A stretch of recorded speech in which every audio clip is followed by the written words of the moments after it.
Oh, hey. Didn't see you come in there. Hey everyone, how's it going? Welcome back to Let's Play Demon Souls. Today we are going to take on 1-3, our long-awaited return to Boletaria. Inside Boletaria's gates, where the streets intertwine, lie traps set by the much-reviled fat officials, themselves living proof of old King Elant's madness.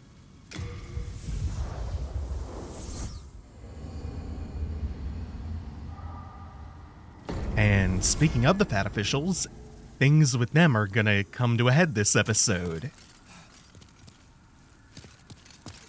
And so if you come here before you've defeated any of the other archdemons, that's Storm King, Maiden Astraya, Dragon God, and the Old Monk, that fog gate remains in place. You cannot cross until you've defeated an archdemon.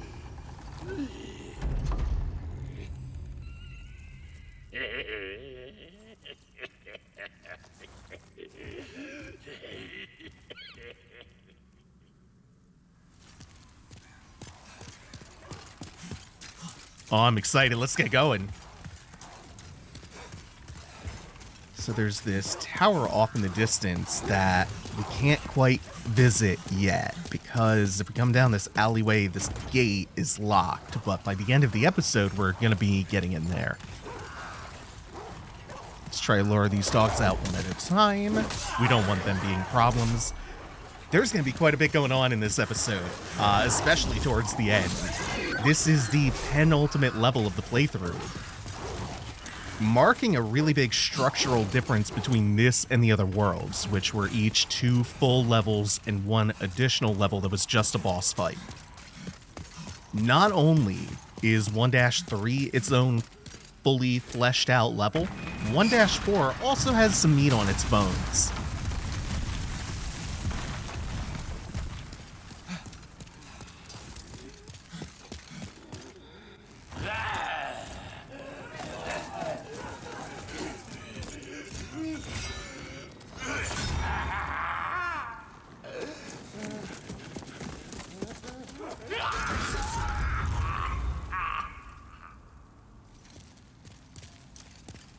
Just a testament to how wicked and cruel they are. Should be coming up here. I don't think they're coming forward, so this might not work. Oh, it might be perfect. Yeah, it is. The flaming boulder trap is not all that devious, but what does tend to get people is not realizing there are 3 Boletarian guards who are about to burst out of the alley at them. So there are a couple of ways you can go here. We're going to start by dropping down, and then immediately behind us, there's this dude. Got him on the first shot.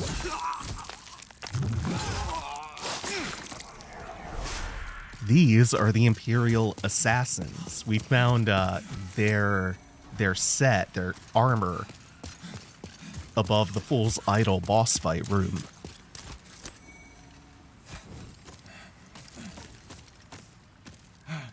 So now we're going to climb up here just to get that item, and okay, I was observing the Bloodstained Phantom, because I thought there might be something else up here that I was just forgetting, but nope, it's just the Arbalest. And then there is one more of those flaming boulder traps right up the stairs here. This one we are better able to take advantage of, though, because there he is. Perfect. Thanks for coming out. Thanks for dropping by. The Imperial Guard just happens to perfectly... Oh, whoops. Perfectly line up with triggering that trap. And then we're going to deal with you and quickly go down... Is it this alley? So you can see there doesn't appear to be anyone around. Like, you remember in Old Yarnum, the alleyway you go down to get all the beast blood pellets and the werewolf drops behind you like that? You can, if you are observant, you can see the werewolf clinging to a roof of the building above that alleyway. Whoop, shit. I don't know where this one comes from.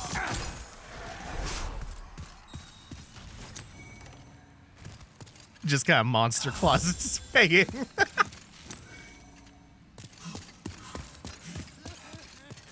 The Imperial Assassin's a big fan of Doom 3. Now, there are a couple of things to do once we come back here in a minute. Because if we, hold on, there we are.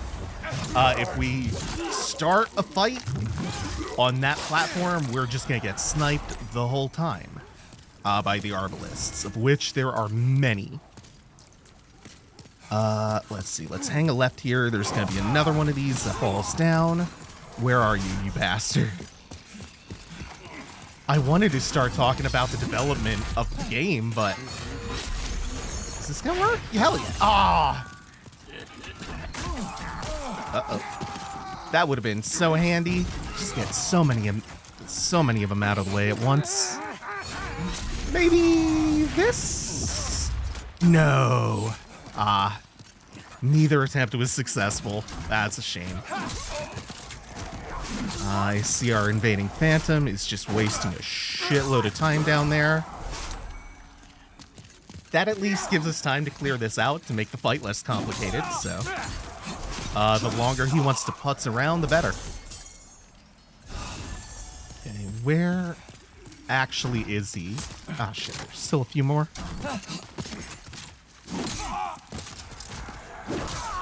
Okay. Okay. There you are. What are you rocking? Nothing special. Isterel?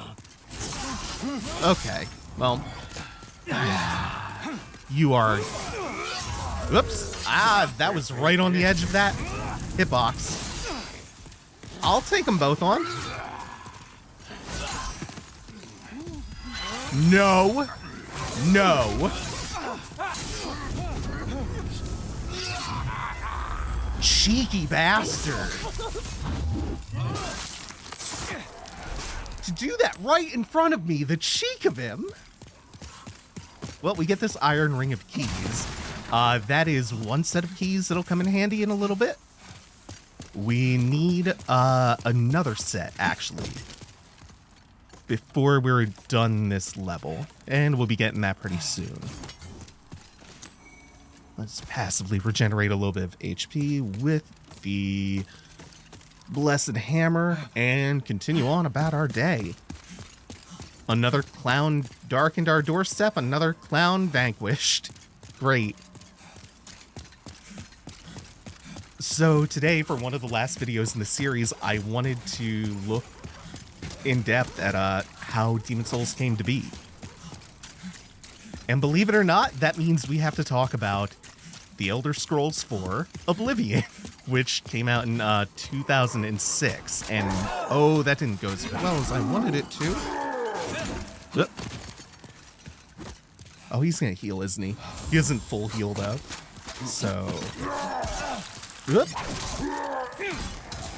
hitbox stays active for a little bit. That's why I don't usually one-hand this. So Oblivion was massive. It was one of those games that came along and it became kind of a template for the rest of the industry. It became the mold for the cookie cutter. It was big enough that publishers saw a trend in it worth chasing. And that is what FromSoft was emulating when production of Demon Souls began. Ah, we meet again. Fancy that. Hope you find something that suits you. Oh, the king. He's gone mad like the rest of them. Or perhaps he was mad in the first place. I can never tell with those eccentric royal oafs.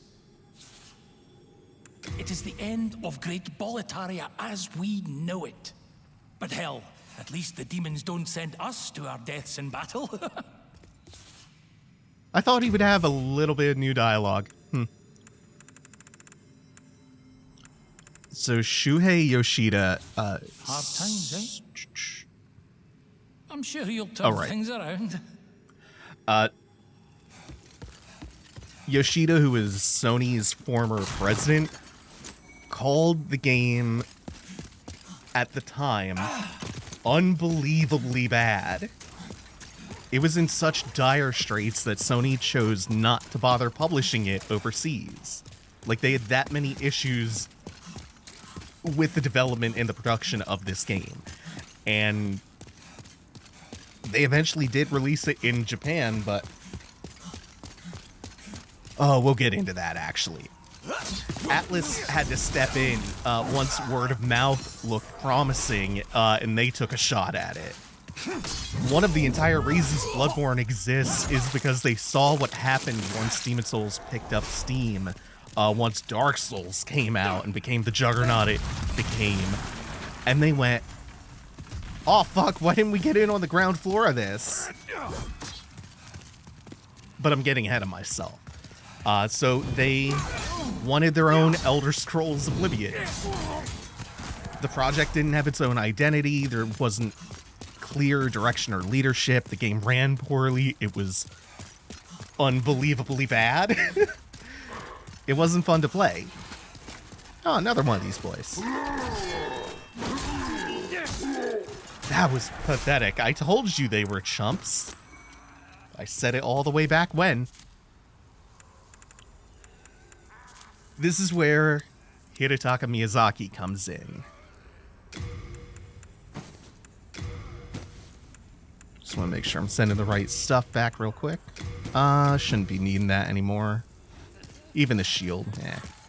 I have my parrying dagger. My baby parrying dagger. Miyazaki is formerly an obscure programmer on Armored Core. He came in, convinced his bosses at FromSoft to let him head up the project and lead the team in rebooting development. He saw this flailing, troubled project. Good. The penetrating sword. 1 second. This is something I always miss. A long, straight sword once wielded by the Penetrator, one of Boletaria's great heroes. As the name suggests, this sword has a powerful thrust attack. Far heavier than any ordinary straight sword, it can only be wielded by those with high levels of both strength and dexterity. So a pretty strong quality weapon that is kind of a pain in the ass to find. This isn't the only source for that weapon, but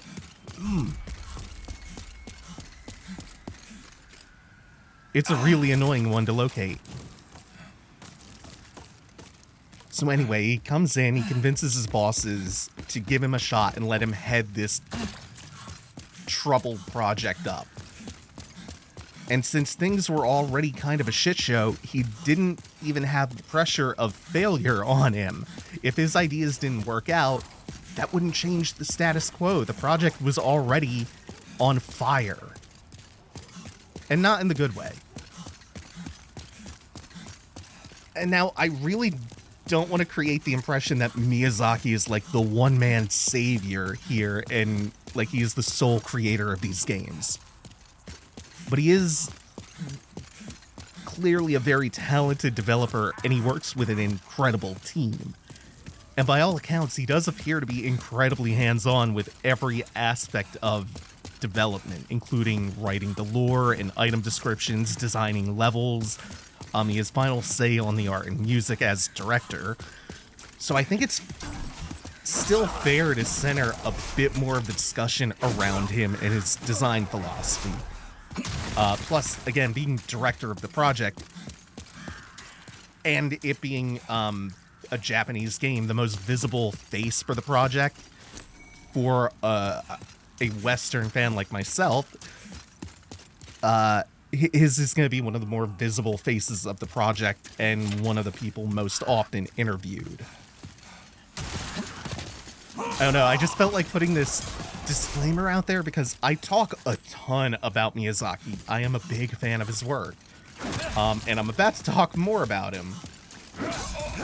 But I don't want to give the impression that this is a one-man show. I'm waffling now. And to be honest, I could talk about him all day. He is a really interesting character. Way back, I think it was around the time Bloodborne was coming out. Hey, it's the original Fat Official that shut the gate on us. He told the Guardian that he had no dreams or ambitions. Soul-starved fiends are after me. In the name of all that is sacred, open this gate. Right, we have to help Ostrava. Oh, Lord, hurry. They're almost upon me. Once again. Running theme with all the Boletaria levels. He's getting mobbed by 3 of these dudes. 2 red-eyed knights and just a regular soldier. It's probably the most danger he is going to be in throughout the whole playthrough. Possibly.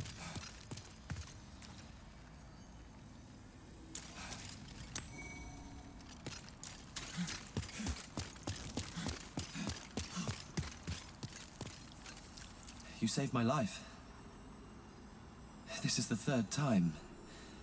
I am truly indebted to you. This is all I have.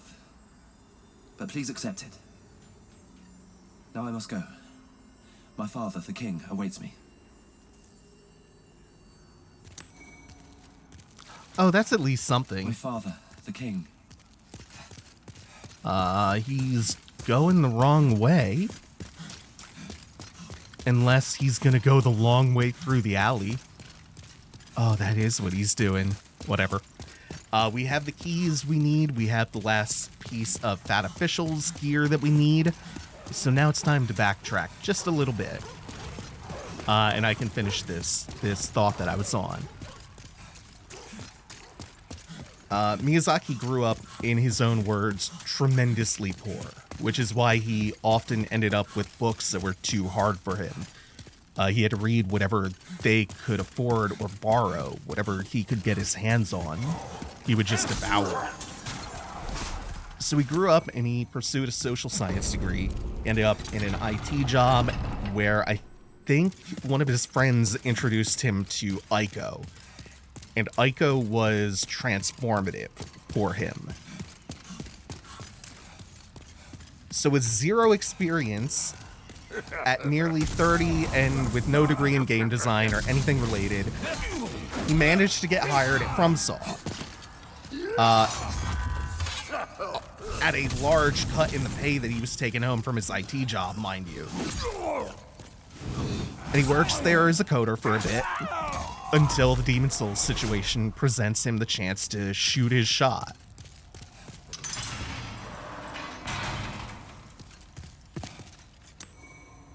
And he did, and he changed course on the project radically and started bringing in a lot of his own pet ideas.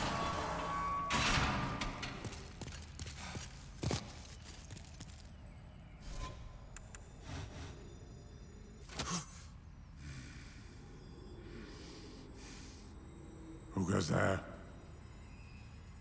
Ah, you killed that blooded sluggard for me. I'm called Biorr, the elder of the twin fangs of Boletaria. I thank you. You deserve a handsome reward. Only I have none. Go on ahead.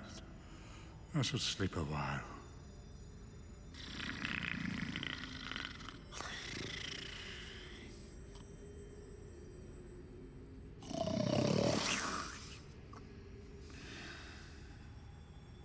So that's Biorr.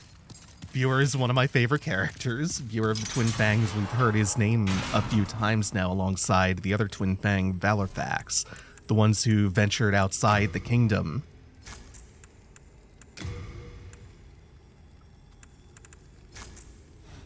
And I deeply admire his ability to just fall asleep anywhere. I envy that. I wish I had such an ability. As I get older, I'm developing it, though. So I see you, Biorr. I know where the secret of your power lies now. So, can we see anything interesting out here? No, not in particular. What a shame. So, oh no, we actually can get a good distance of the, a good view of the village off in the distance. And this is the tower shield. Much like the penetrating sword belongs to Metas, the penetrator, the tower shield belongs to the tower knight. We're actually going to be tying all that together at the end of the episode. So you might think at this point, Miyazaki's come aboard, he's radically transformed the course of development. Things are going smooth now, things are peachy. Only, even with all of these changes that were made, the game still wasn't received well. It was demoed by the public a few months ahead of launch, and people overwhelmingly bounced off of it. Just hated it. Most people were quitting before they got out of character creation. Now, real quick, this alley has always been in the game. This part of it, though, including this illusory wall and this door, all brand new.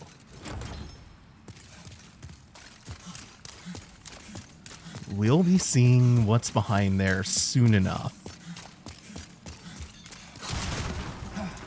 But to get back on topic, things still weren't going great. I know that I'm simultaneously Let's Playing Okami right now, and we'll soon be talking about how that game sold very poorly. But in context, that means 200,000 in its Okami's opening week. Demon Souls in its opening week sold 20,000. But Demon Souls had legs. Legs given to it purely by word of mouth. And it became a cult hit. And at some point, after Demon Souls, after Dark Souls, at some point, these games weren't just cult hits anymore. They were hits. No qualifier needed. Once fast into the fingers of criminals, making them constant targets of stones and spit, the ring of the accursed. Lures enemies into attacking its bearer. And then the other one was magical nature. The ever-cold ring increases magical memory capacity. According to legend, cursed witches are born bearing this ring. The natives of uncivilized lands avoid these rings like the plague.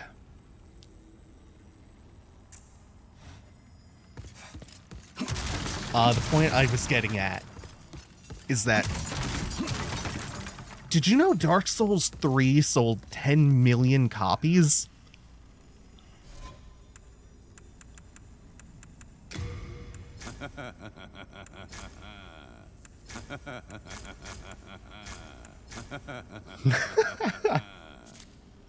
That's a brand new detail for the officials cap, that laugh. There's also a little smile that goes along with it. In the original version of the game, the only thing that you needed to get the fat official up top to lower the staircase for you was the official's cap. In the remake, you need the entire set, which we have been meticulously gathering in the background of every episode. Or not every episode, I suppose. Just the ones with the fat officials, like 2-1, I believe, is where we got one of our pieces.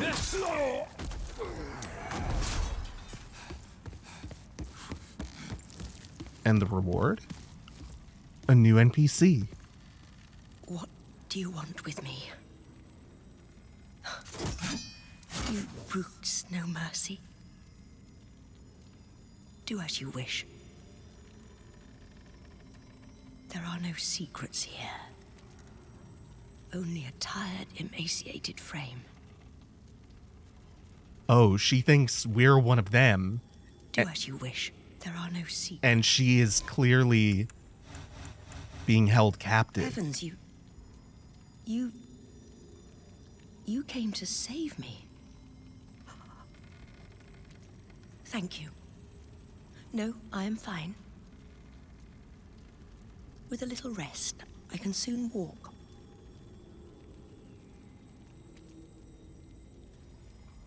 You go on ahead. I do not wish to be a dead weight. You go on ahead. This is one of my favorite side quests in the game. Rescuing Yuria the Witch, who becomes yet another sorcery merchant back at the Nexus. She can transmute demon souls into unique spells that even Sage Frake doesn't know. And her story is really tragic. We'll be learning more about her and getting more of her perspective on things once we get back to the Nexus for the first time. But now, whoops, went down the wrong path. Now we can get on with the rest of 1-3. There's not too much more to it. We just have to make our way up to the castle.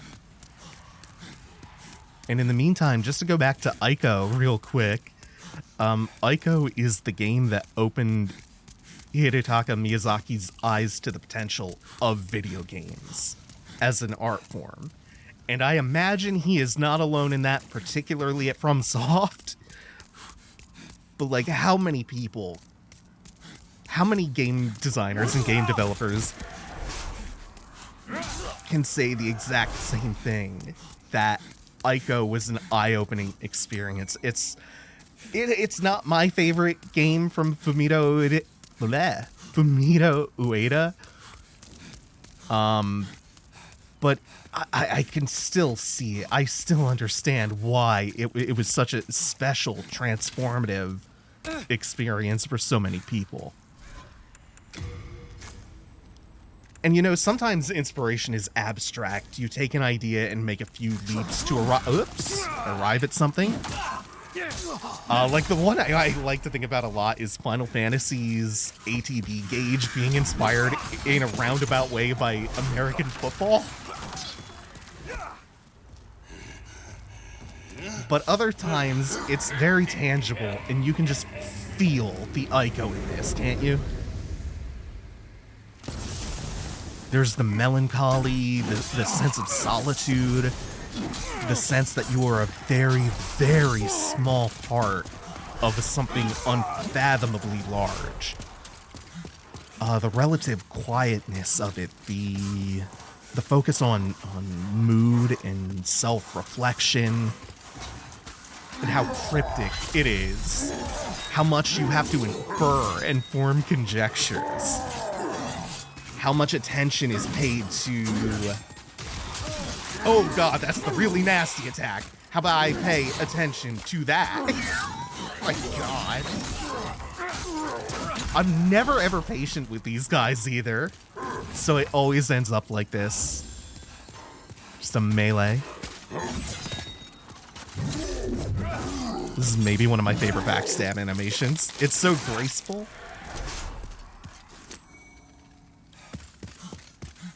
How much, as I say it, how much attention is paid to how the environment helps tell the story and cement the themes.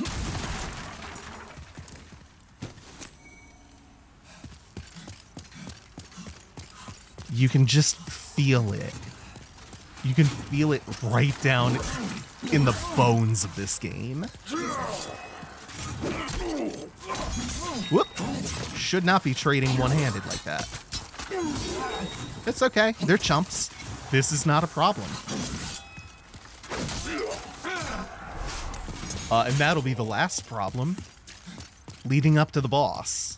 God, this is an impressive looking sight.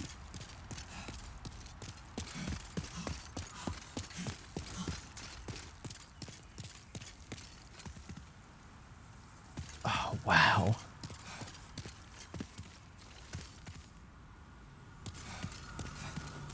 Love the roses strewn about the floor and floating around. Ah.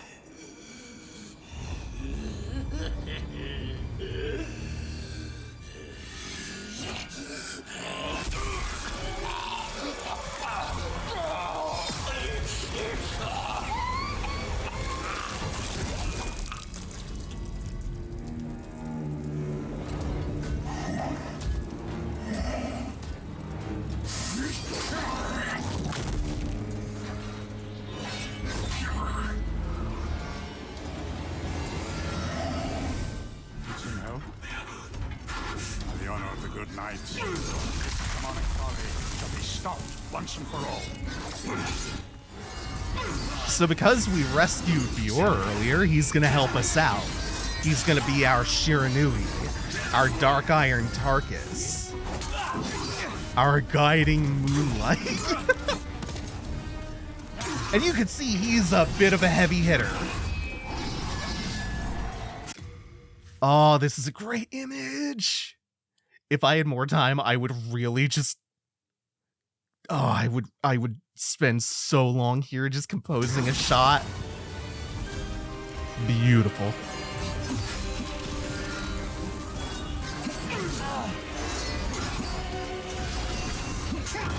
Biorr's gonna... Yeah, he's gonna fuck around and get himself skewered again.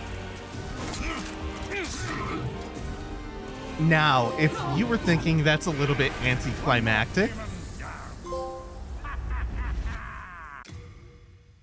don't worry, we'll be back to see him again. But, that's not the best view. I think we'll get a better look next time. Fine work back there. Then again, how could a demon ever stand up to a bona fide knight? God, jolly old Biorr. Now, you go on ahead. I must be getting older. I need some rest. I see you, Biorr. I'm something of a mummy myself, you know.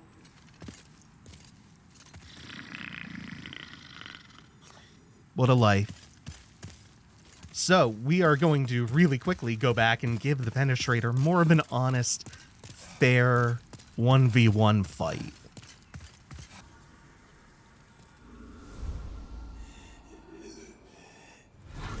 Couple of notes about the Penetrator. He is not parryable, but you can do that. You can push him. Second, you're going to notice the damage and health here are much different from when I fought him with Biorr. That's because I'm doing this on New Game++. Also, ignore my character tendency going from pure white to pure black. Do not be concerned. So Penetrator is a neat 1v1 duel fight. No frills, no gimmicks, but also not especially complex.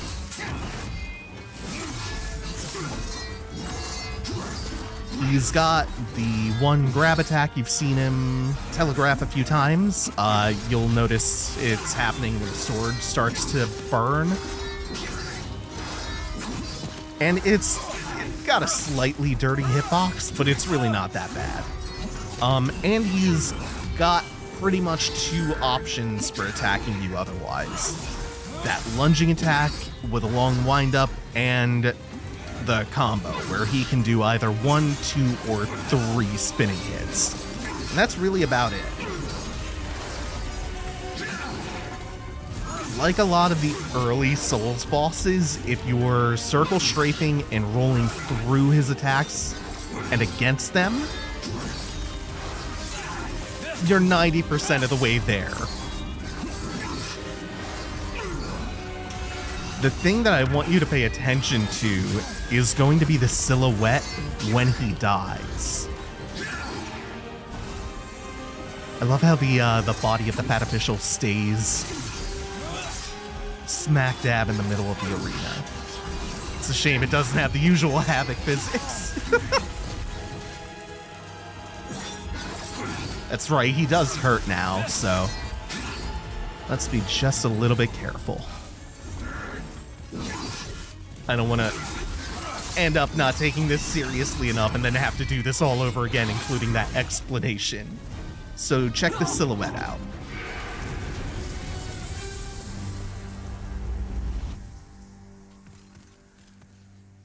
That's a better look at it. This is a new detail added to the remake. Phalanx, Tower Knight, and Penetrator all form these silhouettes out of blue particles of an archer, a knight with a tower shield, and a knight with a penetrating sword. Longbow Ulin, Alfred, and Metis that Astrava told us about. They were the myths that the demons Phalanx, Tower Knight, and Penetrator are based on. So that is going to do it for now. Thank you all for watching. Take it easy. Have a good one, y'all.